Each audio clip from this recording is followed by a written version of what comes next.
பத்துமலை திருத்தலத்தில் நாளை 2025ஆம் ஆண்டிற்கான தேசிய ஒற்றுமை பொங்கல் திருவிழா கோலாகலமாக களை கட்டவிருக்கிறது. கலாச்சார மையத்தின் திறப்பு விழாவோடு துவங்க உள்ள நாளைய நிகழ்ச்சியில் பத்துமலை பக்திமலை எனும் பத்துமலை வரலாற்றை கூறும் புத்தகமும் வெளியீடு காண உள்ளதாக ஸ்ரீ மகா மாரியம்மன் தேவஸ்தானத்தின் தலைவர் தான் ஸ்ரீ ஆர் நடராஜா தெரிவித்துள்ளார்.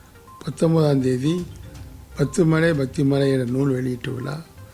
அந்த நூலிலே நம்முடைய பத்துமலையினுடைய சரித்திரம் இருக்கின்றது. சரித்திரம் தெரியாதவர்கள் அந்த புஸ்தகத்தை நீங்கள் அன்றுதான் பெற்றுக்கொள்ள முடியும்.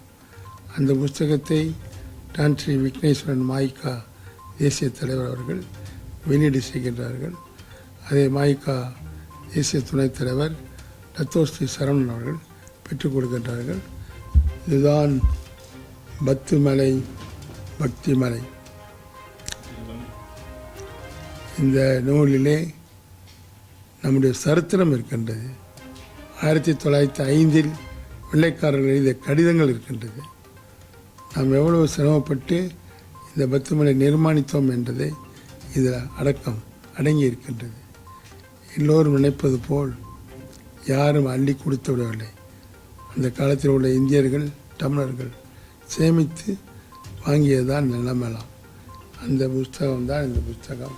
அதனைத் தொடர்ந்து தேசிய அளவிலான பொங்கல் திருவிழா பிற்பகலில் ஆரம்பமாகும் என்றும் அவர் கூறினார். கோலாலம்பூர் ஸ்ரீ மகா மாரியம்மன் கோவில் தேவஸ்தானமும் மலேசிய இந்து ஆலய இந்து அமைப்புகளின் ஒருங்கிணைப்பு பேரவையான மஹிமாவும் இணைந்து நடத்தும் இவ்விழாவில் பொங்கல் வைத்தல், ஆடல் பாடல், பாரம்பரிய நிகழ்ச்சிகள் மற்றும் போட்டிகள் உள்ளிட்ட பல்வேறு அங்கங்கள் இடம்பெற உள்ளன. ஈப்போவை சேர்ந்த யமுனா ஆரம்பம் பாட்டு பாடுகின்றார்கள். அப்புறம் இந்தியாவைச் சேர்ந்த ராஜேஷ் கலைக்குழுவினுடைய கிராமிய நடனம், இதெல்லாம் முதல் அங்கமாக நம்முடைய 19ஆம் தேதி நடைபெறுகின்றது. பிற்பகல் தேசிய பொங்கலை மாரியம்மன் தேவஸ்தானமும் மலேசிய இந்து ஆலய ஒருங்கிணைப்பு பேரவையும் சிறப்பாக நடத்துவதற்கு வேண்டிய ஏற்பாடுகளை செய்திருக்கின்றோம்.